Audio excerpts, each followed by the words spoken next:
We're passing the Chargers. Come on, you want to race, fool? Uh-oh. Come on, don't turn into me, please.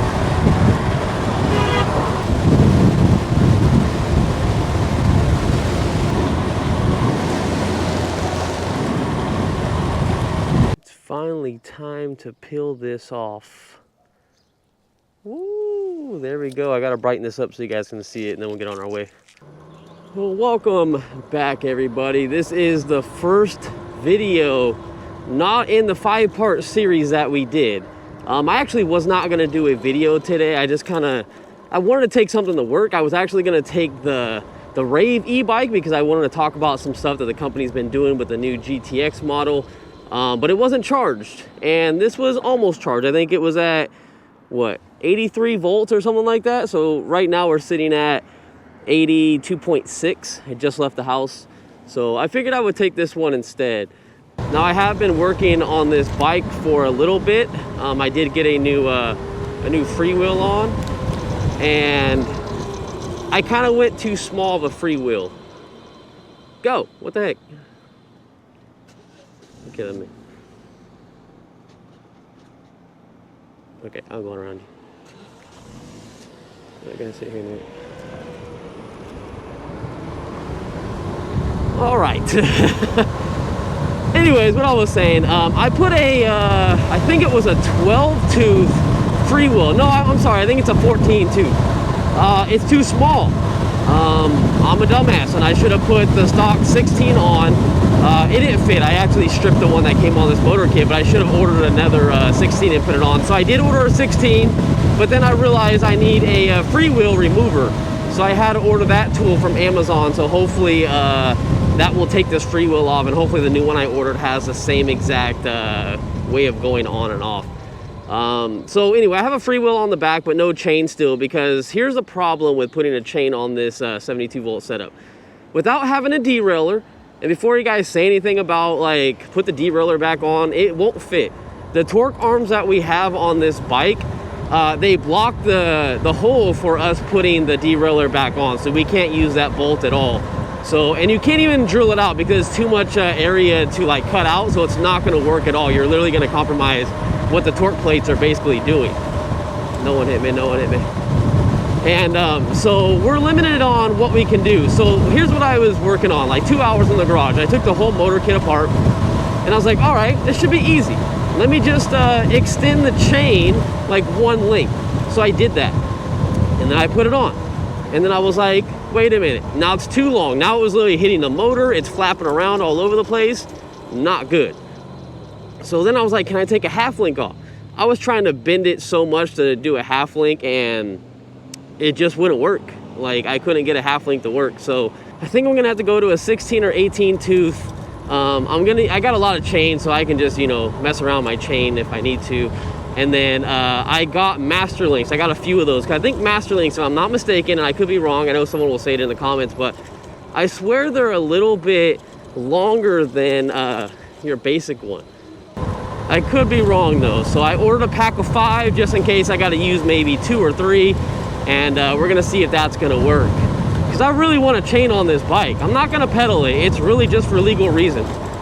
If I was a cop, I would totally give myself a ticket, because even though we modify these things to go super fast, I legit cannot use it as a bike over 20 miles an hour in my my city. It's up to 20 miles an hour throttle only, and up to 28 miles an hour if you use pedals and throttle. Now, cops aren't gonna know if your pedals actually work when you're doing 28 miles an hour, so that's why 28 miles an hour is technically legal here. Cops aren't really gonna mess with you, especially if you're doing like 30 miles an hour, you're really not gonna get messed with. There's a lot of bikes out there. It could be mountain bikes, cafe racer style bikes, retro looking bikes. There's a lot of stuff, and this car behind me is a dumbass trying to pull out like while I'm not even through the intersection yet, where they do like 35 miles an hour, and everyone says like, oh my god, that's badass, and then other people are on the other side of the fence like, oh, that's illegal, you can't go that fast. It's to each their own. And then a lot of people complain about us going through red lights as well. My comment to that is, go look at the LA group rides when you have like 100 to 200 people riding and just sitting in the middle of the road, not letting basic people drive by when they have the green light. I think that's fucked up. That's just my personal opinion. I'm not down with that. If I go through a red light, it's because I slow down to it. There's no cars. I'm not going to sit there and wait and go hit the crosswalk button. Sometimes they don't pick me up. And I'm just going to go through it if it's safe to do it. I'm not going to hold up traffic. I'm not going to cause any accidents. But I'm not going to waste people's time when, you know, riding around and going through a red light. You definitely have to be safe, though. Think about it as a motorcycle. You don't even want to be sitting at a light by yourself, especially at nighttime, which I ride like most of the time at night because I get off at like 12 midnight, sometimes 1 in the morning. I don't want to be sitting there if some drunk driver doesn't see my little brake light in the back while I'm sitting waiting for the light to turn, which half the time they don't even turn because they don't pick up my bikes. It's not heavy enough. So just some things to think about before, you know, people start commenting and whatnot. You know what I'm saying? Here's one thing I should have mentioned already. What I did to the bike is I have new brake pads up front. Now I ordered Magura, I think that's what it's called, a rotor. It's a 203. I really wanted to go to a 220, but this bike comes with 180 stock. I didn't see any adapter to go from 180 to was it 220 or 222, somewhere around there? I didn't see anything, so I stuck with 203, and anything's gonna be better than what it was. Now, maybe down the road, I might go with an actual Magura, like MT6, or no, is it MT6? Or no, MT7. I think that's what I might go to for an actual, like, 4-piston caliber, if I want to do that down the road. I'm not 100% sure yet. But we're gonna see how the rotor does. These brake pads are working fantastic. I'll have some pictures so you guys can check all that out. They're on Amazon. They're not that cheap. I think they're like 25 bucks for some little brake pads in the front. I also got them for the backs. I don't think I'm gonna upgrade the pads. I'm not gonna upgrade the calipers in the rear at all. I think we're just gonna do the front. And I apologize for the wind noise. It is very, very bad right now. But anyway, the reason why I don't have the rotor on right now, if you guys are looking at the pictures, I accidentally ordered the wrong brake bracket. So that's my fault. So I apologize. Or I would have had both of them on right now, and I was gonna talk about the brakes and all that kind of stuff. But we haven't got that far yet. So I think what I'll do is sooner or later I'm gonna do a full video of everything that we've done to the bike to fix it. Like I'm gonna cut this thing off. We're gonna move this to this side. We're gonna move this to this side, and it's gonna be a cleaner setup. I'm just gonna cut this stock throttle off. I need to order new grips. I haven't done that yet, but I do think I have grips in the garage, but I don't know if I'm gonna like them or not. Well, I was gonna use my turn signal, but I just realized that the stock display is not on, so never mind. I forgot I had to have that on. We found out in part number 5 also that the stock controller, the lighting, everything that like will light up on your bike using the stock 52 volt system, if you're gonna keep the stock battery anyways, it turns off after 10 minutes. There's nothing you can do. I don't see any setting that I can change to do like a shut off timer to never turn off. Another thing I'm thinking about trying tonight, hopefully I can remember, is as we go home, I'm gonna hit the plus buttons up and down, which would be like pedal assist on the stock display, even though we don't have a motor connected. And we're gonna see if that tricks it into not turning off. Now, it's still a little bit of a pain in the ass if you think about it, if I have to hit a button every single time, like every 10 minutes, or remember to do it every 10 minutes or 5 minutes, so the display doesn't turn off, so, you know, I can be safe on the road. And I'm like, oh my God, like just pitch black out of nowhere, especially if I'm riding in traffic, you know, you want to be as safe as possible. But at least if that works, that's an option for you guys. But I also said, and a lot of people jump the gun when they're like, you should have done this, you should have done that. You should have put the controller on the top. Well, first off, you put the controller where this battery is, you're not gonna have the stock lighting system. And if you do put the controller up here, I don't think the wires were actually reaching. But I didn't wanna do that on this bike. I didn't wanna extend wires. I didn't wanna do anything crazy with it. I didn't wanna rewire nothing. And a lot of you guys are like me. I don't wanna go through all that work. I just want it to be simple. And this is a very simple setup. I think the most work you're gonna have to do is modify the dropouts in the rear of the bike, which are down there, which you saw in, I believe it was part 3 when we actually fully installed the motor. I believe that's when it was, or maybe it was part 2. I actually think it was part 2, we installed the motor, and then part 3 was the electrical stuff. And then part 4 was the battery, and part 5 was basically finally seeing the test run, which we did 55 miles right here. I did want to test it out really quick. We were at 80.9 volts. I should have been going a little faster, but I just started talking to you guys and totally blanked out. But I really want to see what our top speed will be. I need to do a top speed run closer to the house because I really would like to see what this would do. So this display is accurate. So 52, 53, 53. That's all we're holding right now. I'm pedaling. Just keep in mind, and this Prius might turn. These brakes work a lot better, especially not having the rotor on here. Perfect. I knew that car was gonna turn. We're good. We're Gucci. You gotta know what traffic's doing, you know what I mean? You gotta have your head looking like everywhere. 90, 100 watts. We're doing 50 miles an hour coming to this thing, 49. I can only imagine what like traffic's thinking. It's great. It's great.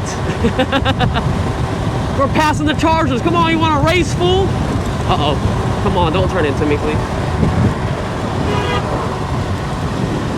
I don't think they know that I'm a bicycle.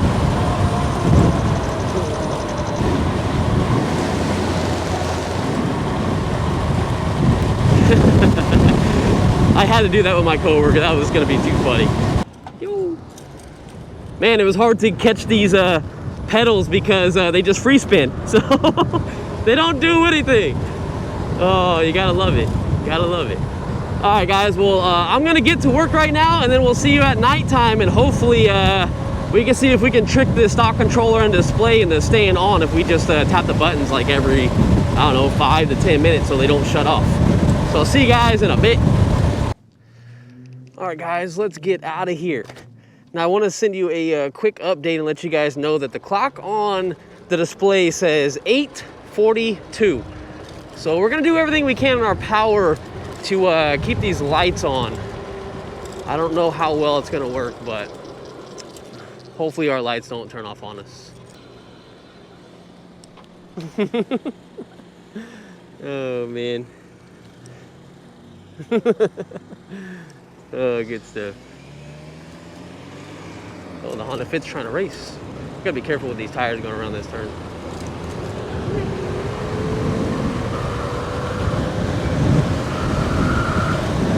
Oh, we beat the Honda Fit. Let's go, baby, let's go. Yes. Eat my dust. Oh, there we go. Okay, I got the better headlight on. I didn't have, I had the high beam on since the last video, which I hate. I forget that it's flipped now. Since it's on the opposite side, now it's the wrong way. But anyways. Damn, we are flying down this street. Holy moly. I'm gonna let off because knowing my luck, there's gonna be something that just pops out at me and I just run it over and wreck and eat crap and hit this big old metal gate. And that's not something I want to happen. The biggest thing I've been worried about this setup is, at first it was the rear motor like coming loose for whatever reason, because I don't like these dropouts compared to the Super 73 setup. But I was always worried that like it's not going to be set up correctly and all this power is just, they're going to come loose and it's going to fall out. Then I'm going to run it over, kind of like an axle on like a car in the back, you know, with the differential, all that kind of stuff, and it just, you run it over at the drag strip because it just breaks off and you run it over and your car just falls right on its nuts. So I thought the same thing with this thing. I was like, oh my God, what if the wheel comes off, the bike lifts up and just falls right on like the bottom of the frame and everything's just ruined. I was like very worried about that happening. But now what I'm worried about, after, you know, we're kind of fixing the brakes a little bit, they're a little bit better in the front now. Now I'm worried about these tires popping while I'm going so fast. So keep in mind, guys, I'm legit going to put some motorcycle tires on this bike, but I'm honestly gonna wait until we probably get a flat, because I like the extra speed. I like the range that we're gonna get with these tires as well. Motorcycle tires, you kind of lose a little bit of top speed and everything like that. So anyways, I definitely have, it's some like Michelin tires, I think. They look badass. There's a tire that I actually want to put on my Super 73 as well, because everyone's rocking the same like Shinko tires. So I just wanted to do like something different, you know? But I don't know, we'll figure it out, we'll figure it out. Woo! I shouldn't be riding on the side. That's probably where I'm actually going to get a flat, so maybe I'll just go this way. I still am a little nervous. Not only the fact that these tires popping, but just the way they ride a little bit. They're a little bouncy because they're kind of made to go off-road as well. They're not a pure street tire. But I will say the bike feels stable. We probably talked about it earlier and in some other videos as well, but it's not bad. It just needs some low-rise handlebars on here so you're more leaned over the bike, so more of your weight is in the front. I think that would be awesome. What is that? Oh, dang, someone had a buzz ball, one of those big ones, and they just threw it out. Damn, all right. Someone's partying out here. Hopefully they're not around anymore because I don't want to get ran over. But it's, man, such a great setup. You guys shouldn't be afraid to go 50 miles an hour on your Rev1, but again, you guys got to take responsibility for anything you put yourself in. And, you know, this is a mod that you guys have to do yourself and, you know, modify the washers and everything for the dropouts. So, and I haven't rode it that long. I only have, how many miles? 30 miles on this bike so far. And it's been fine. I have taken the rear motor off like 4 different times, but that's just because I've been fixing like the Freewheel. And, man, I had to fix something else as well, and I forget. But, yeah, I've taken it off multiple times. But you guys got to be careful. Wear protective gear, and this is not like something that's like really plug and play. I try to make it as easy as I could for you guys, and that's exactly why I did not wire up like a DC converter to run everything off the 72 volt. I didn't put the controller anywhere else so we can put a bigger battery in the frame, or not the frame, but the center storage cage. I wanted it to be very simple for the average person. So real quick before I forget, let me make sure to go through these modes up here. Hold on. So now we're in assist number 5 on the stock motor setup, even though it's not connected. So if our lights stay on, we should be good. I'll do it one more time on this trip to make sure. If our lights still continue to turn off after we mess around with the display buttons, just to kind of trick it into thinking something's connected, then we're shit out of luck, and it's always going to be like that. So I'm just praying that this works, because I really want other people to ride with me. And if I take this out riding, I don't want to turn the lights off every 10 minutes. I at least want to have some type of plan to be like, oh, I could do this and hit this button and I'm good to go. Maybe even hitting, oh, I can't go this way. I can't go this way? Oh, come on. Oh, man. All right. But maybe even something like hitting this, which the cool thing is you still got a horn, because I'm still using everything stock. That's one of our carts. Someone took it. Turn signals as well. Maybe using turn signals every so often within 10 minutes might allow it to stay on. I don't know. But if you're not going to use any of that stuff, then yeah, the next thing I can think of is just every so often just hit the plus and minus button for pedal assist.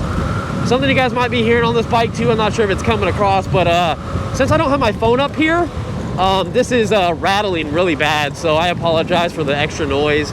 There's a little bit of noise in the rear. You're probably not going to hear it, but it's the rear brake not being aligned very correctly. Please don't pull out. I know they're probably going to pull out.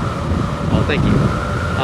So yeah, so we got all that stuff going on, but either way, man, like, this is a badass setup. I love it. People are giving me looks. The guy at McDonald's was looking at me on this side, and the other guy on this side in the truck that was pulling in the Carlos Jr. was looking at me too. People are paying attention. Love it. I absolutely love it. Now, you guys are going to be spending some money on this kit. I'm not going to lie. But let's put it in perspective of a Super 73, all right?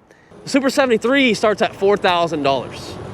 And then you have to buy everything you're going to have to buy for this bike as well. You're basically going to be buying the same thing, except the dropouts on the Super 73 are, I think, 190 millimeter, and these are 175, so it's a little bit shorter. That's why it's a little bit less unstable as well. But think about it. This bike is $2,400. You spend another $1,000 on the motor kit. You spend $1,800 using my coupon code with Powerful Lithium. You can also contact them, whatever you want to do. And the throttle, maybe some grips, maybe brake pads or something in the front, you're looking at maybe another like 50 to 60 bucks. You're looking at roughly like $5,400. It's still a lot of money, or maybe $5,500, somewhere in between $5,400 and $5,500. It's a lot of money. I get it. You could buy an Onyx for that price. You could buy a Talaria Sting R for that price. And I think the new Talaria Sting R does like what, like 49 miles an hour or 48? It goes pretty fast.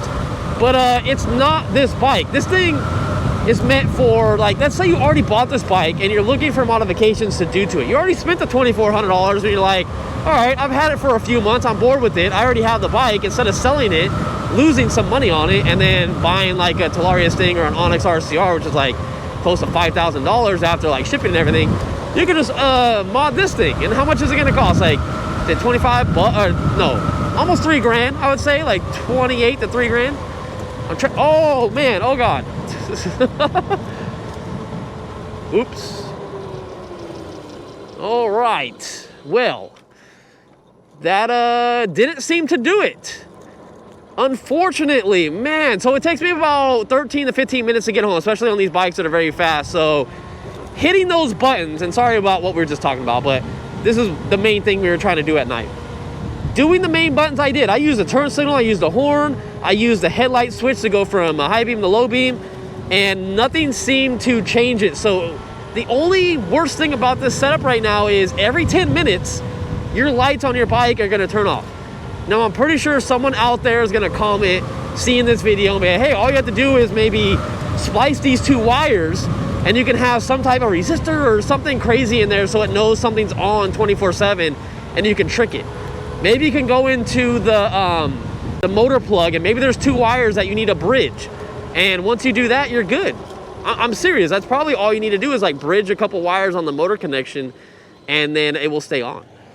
But that's pretty much it for the video. I was really hoping to solve that issue for you guys, because that would have made it so much better. But if you guys are doing this mod, seriously, drop a comment. I really want to see you guys mod these bikes and stuff like that. Send me pictures of your Rev1 if it's modified in any way. Make sure to tag me on Instagram so it shows up in my messages, and then I'll repost it. So just make sure it's easy like that, because if it doesn't show up, I'm not gonna like screenshot it and repost it. But if you tag me and it shows up in my messages, I'll literally repost it for you guys, give you guys some clout out there for you guys buying the bike using my coupon code and following me for these videos. And you guys really help me out as well, like in life. So you guys are the true MVPs. I love all you guys, and I'll see you guys, I don't know, a couple days from now, probably 2 days. I'm gonna sell a skateboard right now. I'm gonna sell the Wildgo AT2 skateboard. Yes, at like 1 in the morning. And what the hell? Oh, it's an ambulance. It's like, who the hell parks in the middle of the street? All right.